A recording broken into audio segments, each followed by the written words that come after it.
Hello everyone, welcome to Sangeeta's kitchen. আজকের recipe কারা candy বা কারা লজেন্স, যেটা আপনাকে ইমিউনিটি বাড়াতে বা রোগ প্রতিরোধের ক্ষমতা বাড়াতে সাহায্য করবে। এই রেসিপিটিতে আমি কারা বানাতে যা যা উপকরণ লাগে সব কিছু দিয়েই লজেন্সটি বানিয়েছি। আশা করি সকলের ভালো লাগবে এবং উপকারে আসবে। রেসিপিটি ভালো লাগলে অবশ্যই একটা লাইক করবেন, সকলের সাথে শেয়ার করবেন, আর এই রকম নিত্য নতুন রেসিপি দেখতে অবশ্যই চ্যানেলটি সাবস্ক্রাইব করবেন। তাহলে আসুন দেখে নিই কীভাবে কারা ক্যান্ডি বানাতে হয়। কারা ক্যান্ডি বানাতে লাগবে আমি হাফের একটু বেশি চিনি নিয়েছি, আর নিয়েছি 2 চামচ মতো আখের গুড়। আপনি পুরোটা চিনি দিয়েও করতে পারেন। আর আছে হাফ টিস্পুন গোলমরিচের গুঁড়ো, এখানে আছে 5-6টা লবঙ্গ, দারচিনি, 2টো এলাচ, আর এটা আছে পিপুল গাছের ছাল। এটা অপশনাল, এটা আপনারা যে কোনো দশকর্মা দোকানে পেয়ে যাবেন। আর আছে আদা, বিট লবণ, একটা লেবু আর তুলসী পাতা। প্রথমে আমি তুলসী পাতা আর আদাটাকে অল্প একটু জল দিয়ে পেস্ট করে নেব। তারপরে এটা একটা ছাঁকনি দিয়ে রসটা বার করে নেব।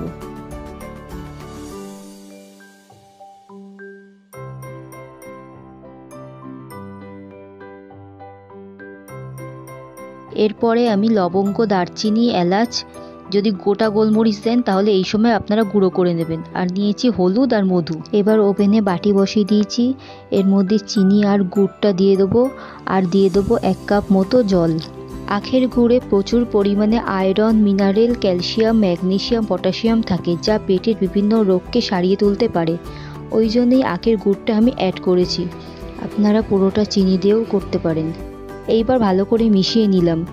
তারপর দিয়ে দিচ্ছি আদা আর তুলসী পাতার রস, দিয়ে দিচ্ছি এলাচ, লবঙ্গ, দারচিনি, আর দেবো স্বাদ মতো লবণ, আর দিচ্ছি গোলমরিচের গুঁড়ো। এবার ভালো করে মিশিয়ে ফুটতে দেবো। এই সময় আঁচটা একদম হাই ফ্লেমেই রাখতে হবে।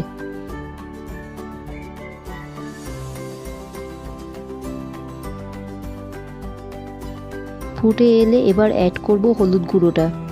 আপনারা যদি কাঁচা হলুদ দেন তাহলে আদা আর তুলসী পাতার সঙ্গেই পেস্ট করে নেবেন। আবারও ভালো করে মিশিয়ে ফুটতে দিতে হবে।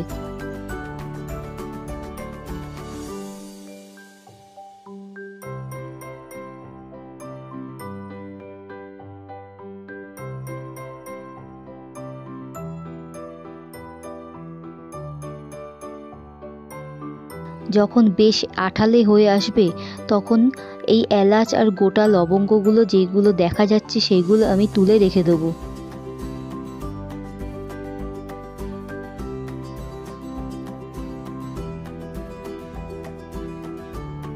এইগুলো আপনারা পরে কারা বানাতে ব্যবহার করতে পারবেন। এবার দিয়ে দিচ্ছি পাতিলেবুর রস, আর দিয়ে দেবো 1 চামচ মধু। লজেন্স তৈরির জন্য সিরাপটা রেডি কিনা এবার চেক করে দেখে নেব। এবার একটা বাটির মধ্যে আমি জল নিয়ে নেব, আর জলের মধ্যে 1 ফোঁটা সিরাপ দিয়ে দেখব যে শক্ত হয়েছে নাকি। দেখুন জলের মধ্যেই এটা ছড়িয়ে যাচ্ছে, আর এইরকম টানলে পরে এইরকম রবারের মতন দেখাচ্ছে, তার মানে এখনও আরও কিছুক্ষণ রান্না করতে হবে। এইবার একদম লো ফ্লেমে কন্টিনিউয়াসলি নাড়িয়ে যেতে হবে 2 মিনিটের জন্য।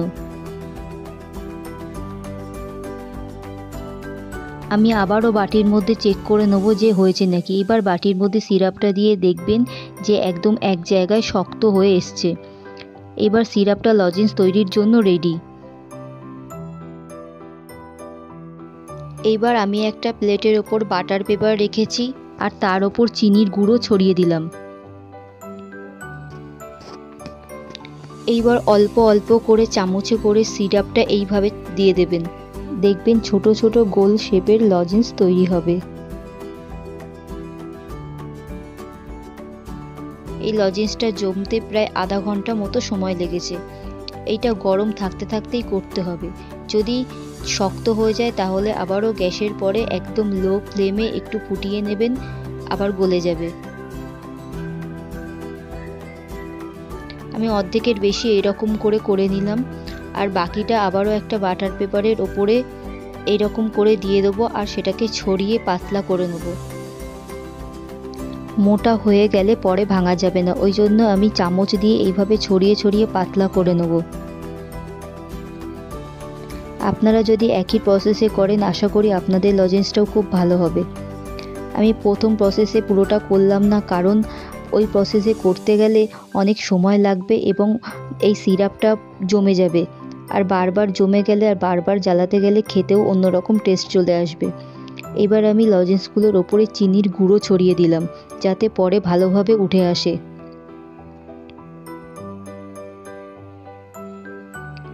একই রকমভাবে এটার ওপরেও দিয়ে দেবো।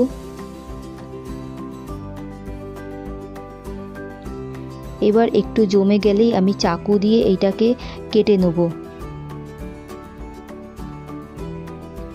এটা একদম শক্ত হয়ে গেলে কাটা যাবে না, ওই জন্য একটু জমে গেলেই এইরকমভাবে কেটে নেবেন, পরে খুব ভালোভাবেই ভেঙে যাবে।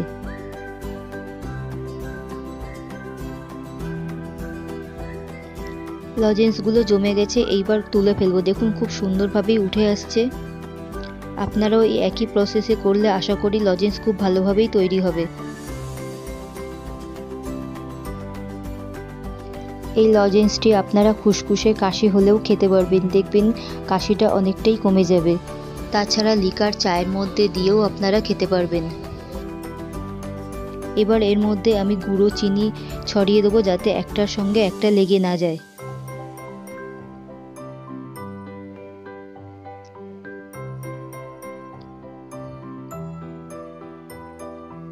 এবার এটাকেও আমি বাটার পেপার থেকে তুলে ভেঙে ফেলবো, দেখবেন খুব সুন্দরভাবেই ভেঙে যাচ্ছে।